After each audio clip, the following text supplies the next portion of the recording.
Female genital mutilation is brutal and barbaric, the sort of medical procedure one would expect to find in a proverbial shithole country, yet the practice is sadly not just confined to those abysmal places, is it?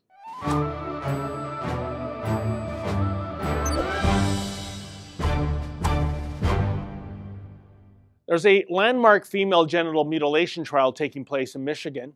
So far, things are not going well for the side who needs justice served, at least if you count yourself as a member of Team Civilization as opposed to Team Barbarism.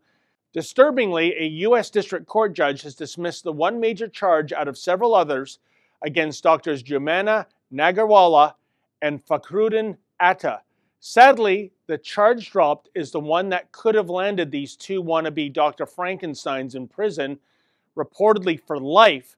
That drop charge was conspiracy to transport a minor with intent to engage in criminal sexual activity.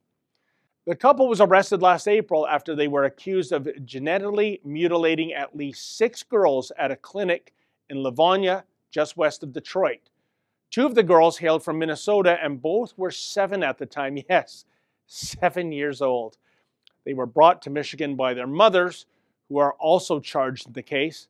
But Judge Bernard Friedman dropped the conspiracy charge, and this is surely a setback for those advocating for the millions of women and girls who suffer physical and emotional scars due to this horrific practice. By way of background, last year, Nagarwala, an Indian-American physician in Detroit, became the first person charged under a U.S. law that criminalizes female genital mutilation, even though the law has been on the books since 1996. Nagarwala and her husband, Attar, were also charged with conspiracy, lying to a federal agent, and obscuring an official proceeding.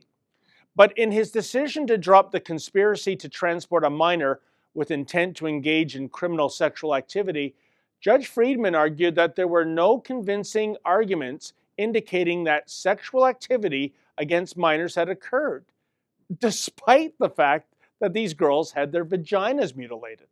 In a press release, attorney Elizabeth Yore, international child advocate and head of the End FGM Today initiative, stated, quote, "We are perplexed by the court's mind-numbing analysis. The victims in this case did not have their ears, nose, or face mutilated. Rather, the defendants intentionally mutilated the genitals, the sexual organs of little girls, by penetrating them.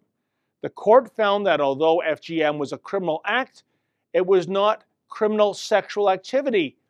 We do not agree with the court's legalistic jujitsu, which as a result leaves young victims who are transported across state lines at great peril to this barbaric procedure," end quote.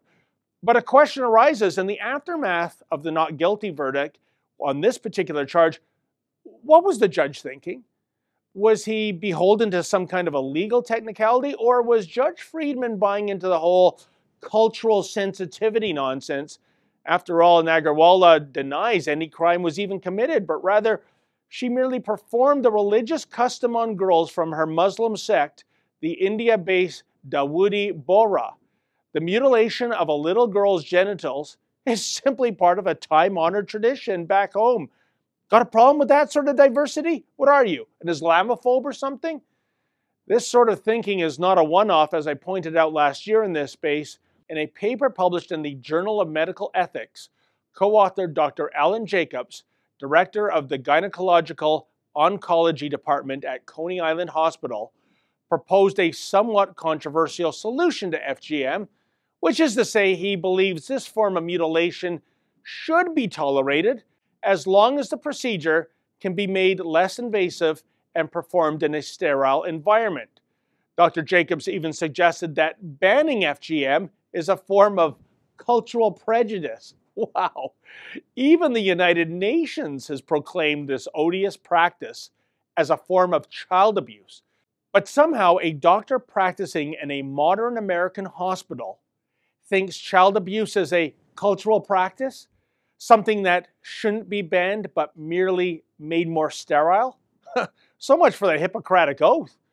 Bottom line, we apparently now have judges and doctors in the West going to bat for FGM, presumably because they don't want to be branded as politically incorrect.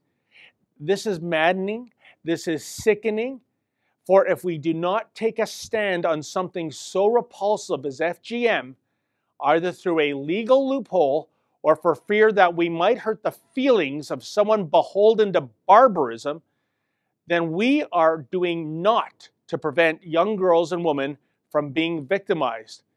In this day and age of Me Too and Time's Up, how can that possibly be acceptable? For the Rebel.media, I'm David the Menzoid Menzies. Hey folks, if you like that commentary, please consider becoming a Rebel Premium subscriber and never miss another Rebel video.